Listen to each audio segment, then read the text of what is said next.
बिहार ने डॉक्टर राजेंद्र प्रसाद दिए, बिहार ने सूर्य भगवान का पर्व छठ दिया है, और बिहार ने अब नहीं नालंदा विश्वविद्यालय उस समय दिया था जब न कैलिफोर्निया यूनिवर्सिटी थी न कोई यूनिवर्सिटी थी, तो भी दुनिया में नालंदा विश्वविद्यालय अपने में जलवा बिखेरता था।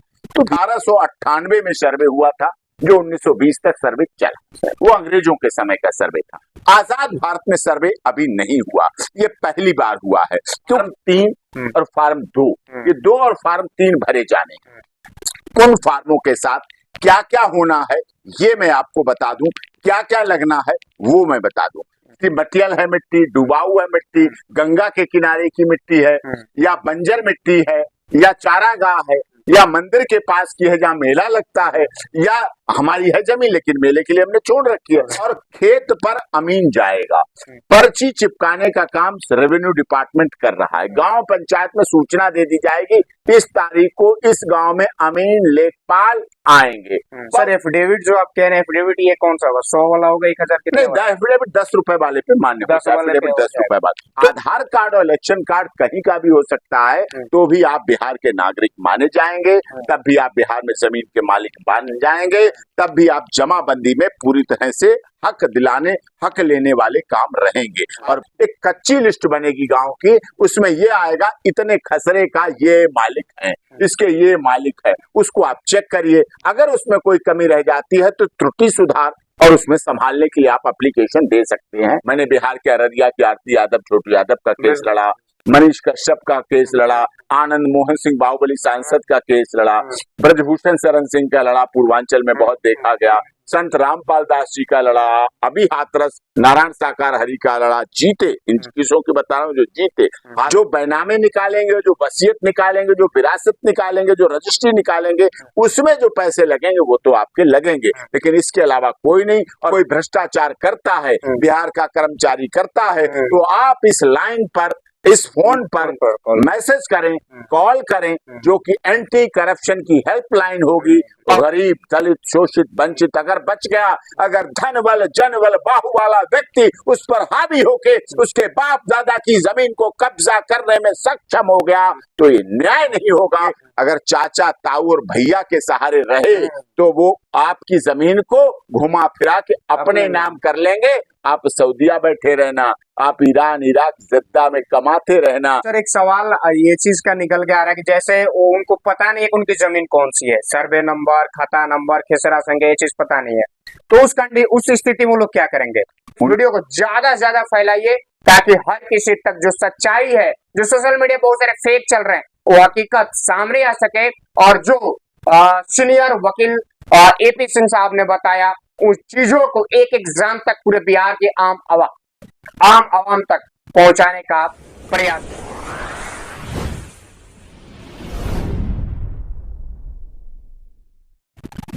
नमस्कार।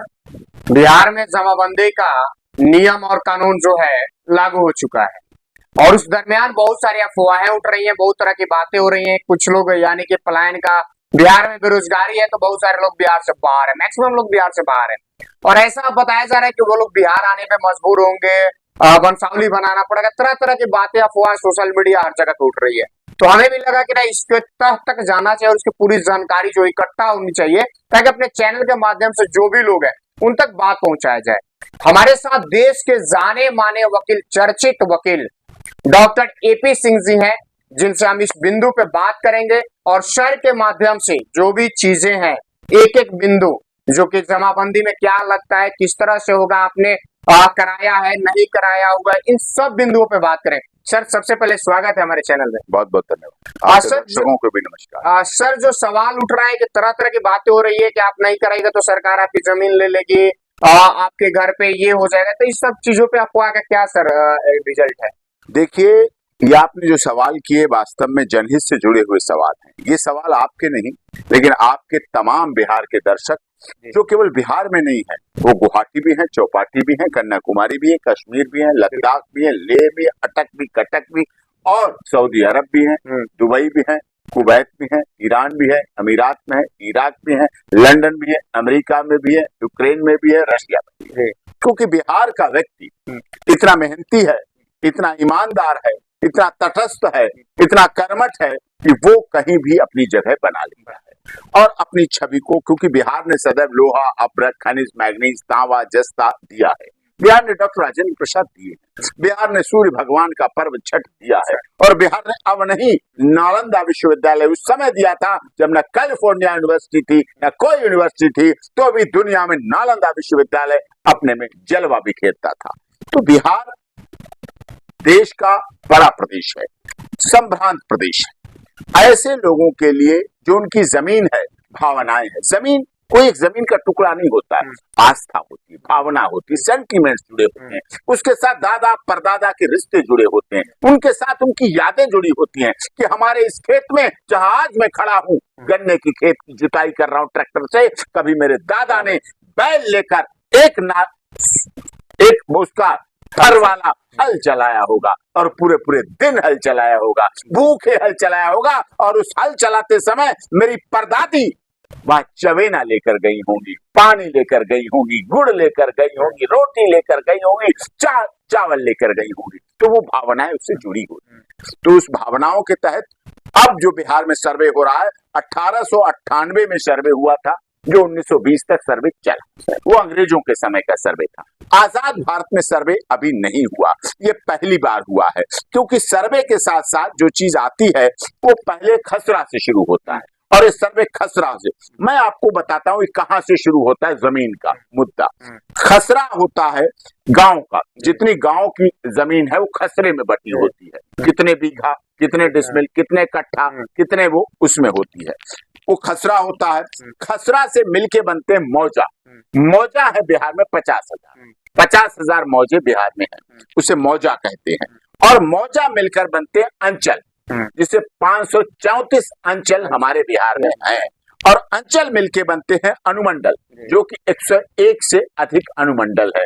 अनुमंडल मिलके बनाते हैं जिला, जितने जिले हैं, और जिले मिलकर बनाते हैं कुछ 3-4 जिले मिलकर बनता है एक मंडल, और मंडल बनके इकट्ठे बनता है बिहार राज्य। तो ये तो उसकी संरचना है। अब इसके साथ आपको बताएं कि फार्म 3 और फार्म 2, ये 2 और फार्म 3 भरे जाने, उन फार्मों के साथ क्या क्या होना है ये मैं आपको बता दूं, क्या क्या लगना है वो मैं बता दूं। फार्म 2 में आपको गांव का नाम लिखना है, रैयत लिखनी है। रैयत मतलब जो पीछे की पीढ़ी दर पीढ़ी है, आपके दादा परदादा, वो सारी डिटेल, आप जिंदा है नहीं है देना है आपको। उसके साथ जमीन का ब्यौरा देना है, आपकी कितनी जमीन है, और जमीन के साथ साथ जमीन की किस्म देनी है कि मिट्टी मटियल है, मिट्टी डुबाऊ है, मिट्टी गंगा के किनारे की मिट्टी है, या बंजर मिट्टी है, या चारागाह है, या मंदिर के पास की है जहाँ मेला लगता है, या हमारी है जमीन लेकिन मेले के लिए हमने छोड़ रखी है, या गुरुद्वारे के पास है, गिरजाघर के पास है, मंदिर के पास है, मस्जिद के पास, नहर के पास की है, सड़क के किनारे की है, कैसी है, उस जमीन का किस्म लिखना है, ब्यौरा देना है, रकबा देना है, और जमीन का किस्म देना है। इसको साथ साथ आपको ये भी लिखना है कि आपकी जमीन पूर्वजों ने दान में दी, गिफ्ट है, रजिस्ट्री है, बैनामा है, विरासत है, वसीयत है, और उसके लीगल हेरस हम कैसे कैसे हैं, हम कैसे कैसे लीगल हेरस बने हैं, ये विषय लिखना है। इसके साथ साथ जो आपको अगला काम करना है फार्म 3 भरने का। फार्म 3 में वंशावली की जरूरत पड़ेगी, आपको पूरा वंशावली देनी है। फॉर्मेट होता है पूरा, घोषणा हो चुकी है, 20 अगस्त से काम चालू है, जो रक्षाबंधन का था अगले दिन से काम चालू हो गया है उस पर। तो उसमें किस्त देनी है, किस्त वाइज क्या है उसकी, और खेत पर अमीन जाएगा। पर्ची चिपकाने का काम रेवेन्यू डिपार्टमेंट कर रहा है। गांव पंचायत में सूचना दे दी जाएगी, इस तारीख को इस गांव में अमीन लेखपाल आएंगे, वह उस दिन वहां पर मिलना भी है और अपने सारे कागजात दिखाने भी हैं, और फार्म 2 और 3 भरना भी है। और ये काम प्रत्येक पंचायत पर होगा।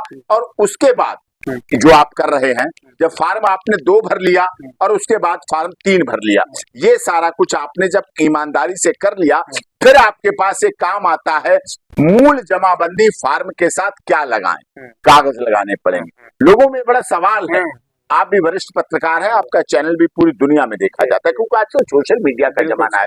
बिहार में बैठा व्यक्ति लंदन में भी आपके चैनल को देख सकता है, गाड़ी चलाते चलाते एयरपोर्ट पे खड़ा करके कि मेरे गांव की क्या बात है, क्या हाल है। सही बात, ठीक है।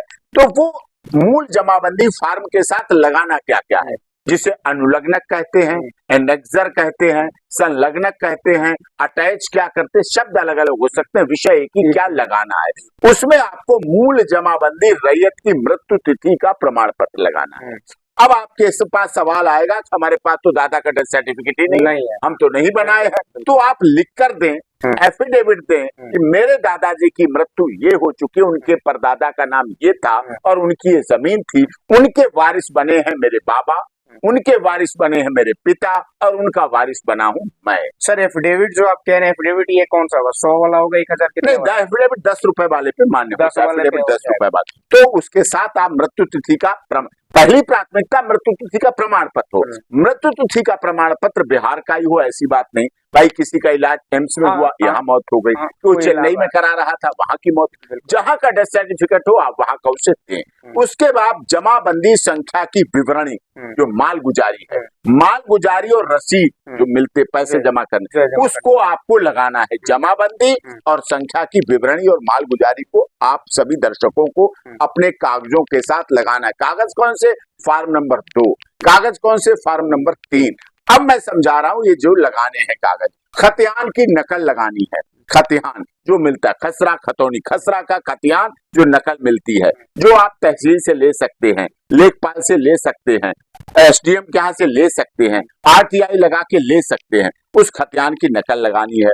दावाकृत भूमि से संबंधित दस्तावेज लगाना है। जो दावा आप कर रहे हैं, जैसे आप जमीन कर रहे हैं ये नहर के किनारे वाला खेत, तो उससे संबंधित जो भी दस्तावेज है वो लगाएं। अब आप कहेंगे कुछ मामले ऐसे हैं जिनके डिस्प्यूट हो रहे हैं, केस चल रहे हैं, क्योंकि इस देश में 3 ही मुद्दे हैं लड़ाई के, जर, पैसा, जमीन, जर जोरू और जमीन। जर का पैसे का मामला देखते आप, लड़ते हैं, मर्डर होते हैं, और जर और औरत के लिए भी जर जोरू, जोरू आप कलकत्ता में देख रहे हैं क्या हो रहा है, महिला से संबंधित काम। और जमीन आप देख रहे हैं, अगर रूस और यूक्रेन का युद्ध हो रहा है तो वो भी जमीन के लिए हो रहा है, अगर हमास और इजराइल का युद्ध हो रहा है तो वो भी जमीन के लिए हो रहा है, अगर भारत और पाकिस्तान का पाक ऑक्युपाइड कश्मीर के लिए युद्ध हो रहा है तो वो भी पाक ऑक्युपाइड कश्मीर को जमीन लेने के लिए हो रहा है, अगर पाकिस्तान लालच देख रहा है तो वो भी हमारे जम्मू कश्मीर की तरफ लालच करके देख रहा है। तो ये जमीन तो रही है, आदिकाल से रही है, इसलिए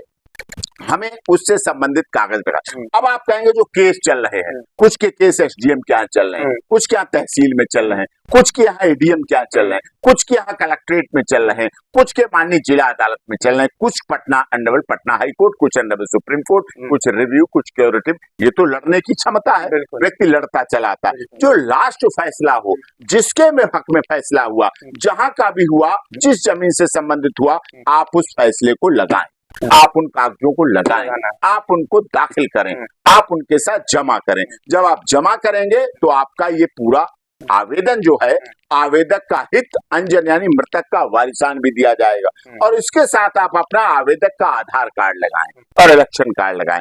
अब आपके दर्शक सवाल पूछेंगे, आधार कार्ड हमारा बिहार का तो है नहीं, दरभंगा का तो है नहीं, समस्तीपुर का तो है नहीं, सीतामढ़ी का तो है नहीं, आरा का तो है नहीं, पटना का तो है नहीं, तो क्या करें?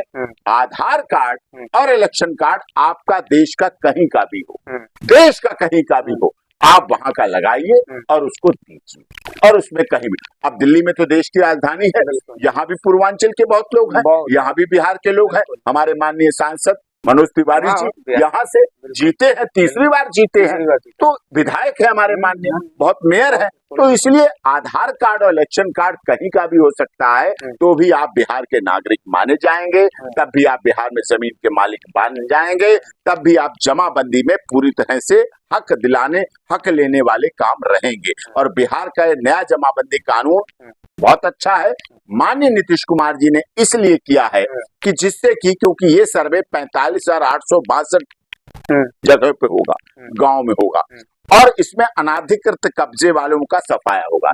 जो लोग माफिया हैं, जो लोग अवैध बेनामी संपत्ति रख रहे हैं, क्या लोग कर रहे हैं? पैसे घर में नहीं रखते, इनकम टैक्स आ जाएगा, सोना नहीं रखते, डकैती पड़ जाएगी, बैंक में रखेंगे, सरकार को पता चल जाएगा, ऐसे लोग बेनामी संपत्ति लेते हैं। अधिकारी भी हैं, नेता भी हैं, कुछ धनबल जनबल वाले बाहुबल वाले लोग भी हैं, तरह तरह के लोग हैं, क्योंकि पैसे की तो भूख आदमी की मिटती नहीं है, चाहे कितने भी मुकाम पर पहुंच जाए। और इसीलिए बड़े बड़े मुकाम पर पहुंचे हुए लोग जेल भी पहुंचते हैं, घोटाले होते हैं, लोग करते हैं।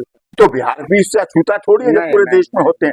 तो भ्रष्टाचारी लोग जिन्होंने बेनामी संपत्ति ले रखी है, उन्होंने अपने चपरासी के नाम, चौकीदार के नाम, कुक बावर्ची के नाम, सफाई कर्मचारी के नाम, झाड़ू पोछा वाली के नाम बिल्कुल कर रखी जमीनों से।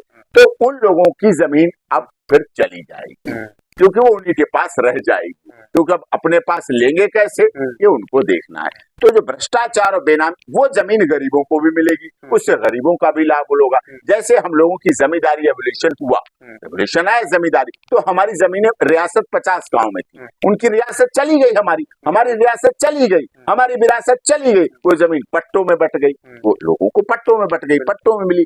तो इस तरह से जमीन का लाभ उसे मिलेगा जो इसमें पूरी तरह से शामिल होगा और अपनी बात को सब तरह रखेगा और सब तरह पहुंचाएगा, क्योंकि बाद में डिजिटल हो जाएगा। इसके लिए एक समय सीमा बनाई गई है कि आप इतने दिन में कर लें। सर्वे होने के बाद, गांव में अमीन द्वारा देखने के बाद, जमीन पर ग्राउंड जीरो रिपोर्ट देखने के बाद, आपके कागज, विरासत, वसीयत, रजिस्ट्री, गिफ्ट डीड सब कुछ देखने के बाद एक कच्ची लिस्ट बनेगी गांव की। उसमें ये आएगा इतने खसरे का ये मालिक है, इसके ये मालिक है, उसको आप चेक करिए। अगर उसमें कोई कमी रह जाती है तो त्रुटि सुधार और उसमें संभालने के लिए आप एप्लीकेशन दे सकते हैं। सक्षम अधिकारी के समय वो इस पर सुनवाई करेगा और उसके बाद आएगी असली, मतलब ओरिजिनल पूरी जिसे कहते हैं कि वो लिस्ट आएगी जिसमें से फाइनल लिस्ट आएगी, आखिरी लिस्ट आएगी। उस लिस्ट के बाद फिर कोई बदलाव होना मुश्किल हो जाएगा।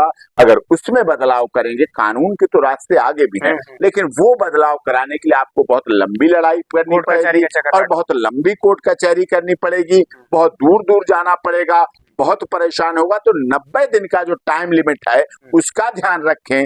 आप दुनिया में रहें, लेकिन अपनी आपत्ति, अपने दावे, अपने फार्म 2, फार्म 3 को और उनके साथ अनुलग्नक लगाकर कैसे कैसे कर सकते हैं, ये आपको देखना है। जमीन आपकी है, इसीलिए मैं आपको भी बता रहा हूं और इस इंटरव्यू को भी लोगों के जनहित में शेयर करने को करा। मैंने आज तक किसी मैटर को नहीं कहा। मैंने बिहार के अररिया की आरती यादव, छोटू यादव का केस लड़ा, मनीष कश्यप का केस लड़ा, आनंद मोहन सिंह बाहुबली सांसद का केस लड़ा, ब्रजभूषण शरण सिंह का लड़ा, पूर्वांचल में बहुत देखा गया, संत रामपाल दास जी का लड़ा, अभी हाथरस नारायण साकार हरि का लड़ा, जीते। इन किसों की बता रहा हूँ जो जीते।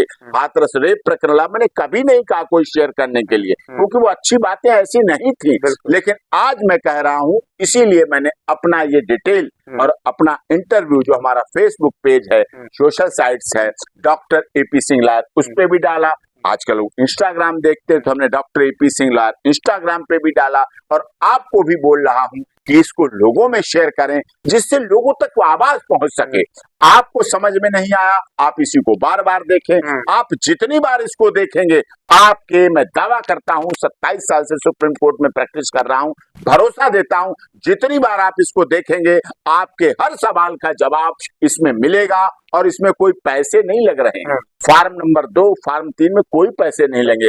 पैसे आपके फोटोकॉपी में लगेंगे, जो आप कागज देंगे और जो कागज अपने साथ रखेंगे। जो बैनामे निकालेंगे, जो वसीयत निकालेंगे, जो विरासत निकालेंगे, जो रजिस्ट्री निकालेंगे, उसमें जो पैसे लगेंगे वो तो आपके लगेंगे, लेकिन इसके अलावा कोई नहीं। और भ्रष्टाचार इसमें नहीं होना चाहिए। मैं अपने प्रिय प्रदेश बिहार की माननीय मुख्यमंत्री जी को मैंने पत्र लिखा, नीतीश कुमार जी को, कि आप ऐसी सरकार के डबल इंजन के साथी हैं, जो सबका साथ, सबका विकास, सबका विश्वास और सबके साथ न्याय का भाव लेकर मोदी जी चल रहे हैं। आप उनके साथी हैं, तो इसीलिए access to justice for all, न्याय सबको मिलना चाहिए, मिलते हुए दिखना चाहिए, और इसमें आपका बड़ा योगदान रहेगा। इसीलिए आप जब गांव में पर्चा चिपकाया जा रहा है अमीन के आने का, लेखपाल के आने का, उसी के साथ एक और पर्चा लगा दें, मोटे मोटे अक्षरों में एक नंबर फ्लैश कर दें, जिसमें ये दे दें कि अगर कोई भ्रष्टाचार करता है, बिहार का कर्मचारी करता है, तो आप इस लाइन पर, इस फोन पर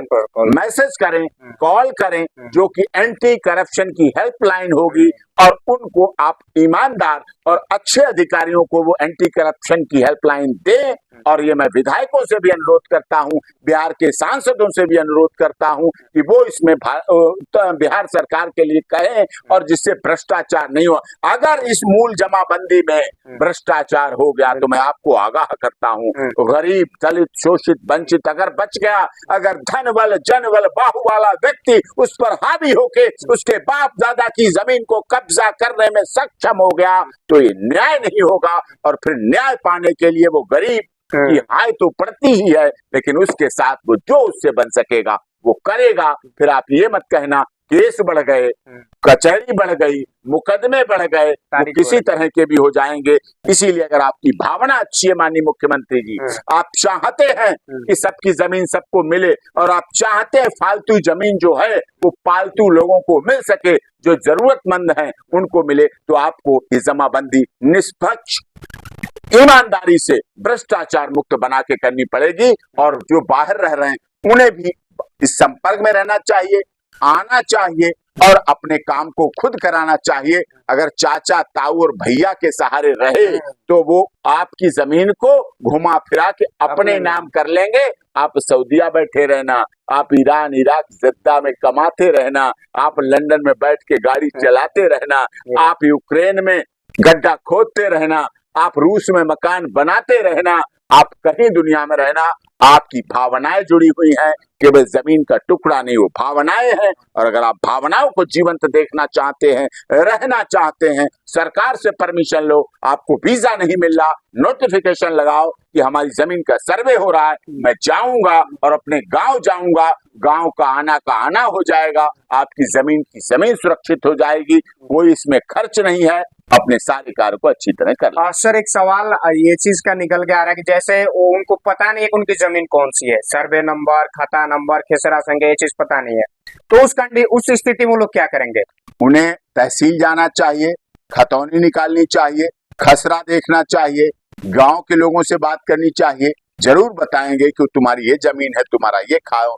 देखिए, गांव का व्यक्ति जब गांव में रहता है बहुत सच्चा होता है, बहुत ईमानदार होता है। इसीलिए हमारे देश के father of nation Mahatma Gandhi ने गांव को बहुत मजबूत किया था, गांव पंचायत को बहुत मजबूत किया था। इसी के साथ जब वो कोर्ट में आता है, जब वकीलों से मिलता है, तो वो झूठ भी बोलने लगता है, झूठे कागज भी देने लगता है और अपने मुकदमे को जिताने के लिए भरसक प्रयास करने लगता है। इसीलिए गांव में जब वो खड़ा होगा, गांव में जब बात होगी, जब गांव में कोई कहेगा ये जमीन हमारी है, अगर झूठ है तो 20 लोग खड़े हो जाएंगे, ऐसन कैसन बोलत हो बाबू, ये तो हर जमीन कैसन हो गई, ये तो जमीन रामू बाबू की है, वो यहाँ है नहीं तो क्या हुआ। अगर दूसरा कहेगा तो ये उसकी बात आती है, सच्चा होता है, वहां सच रहता है। और जो बात हमने खूब बोलते देखे हैं, झूठी शपथ के आधार पर हमने खूब मुकदमे लोगों को जीतते देखा है।